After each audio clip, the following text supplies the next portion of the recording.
जब एक दूसरे के बिना ना रह सके, पर ये समझने के लिए सच में अलग रहना होगा। ना फोन पर बात करेंगे और ना ही मैसेजेस पर। और जैसा कि तुम चाहते हो, हम एक दूसरे से बिल्कुल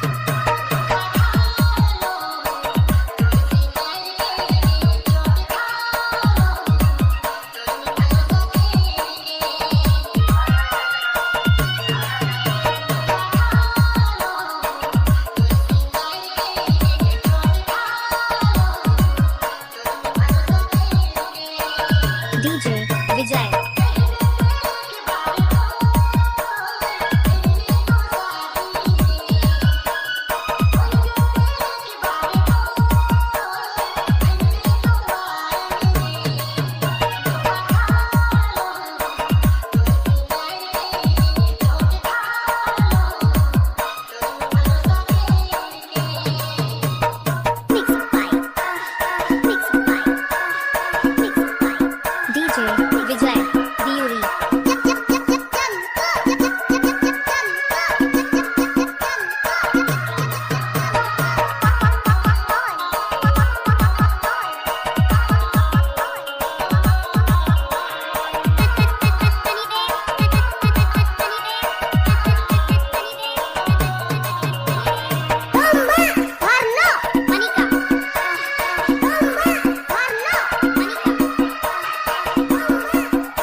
डीजे विजय।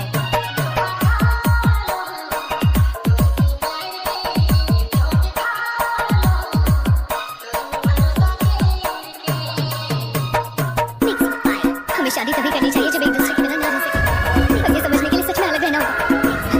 ना फोन पर बात करेंगे और ना ही मैसेजेस पर। और जैसा कि तुम चाहते हो, हम एक दूसरे से बिल्कुल अलग रहेंगे।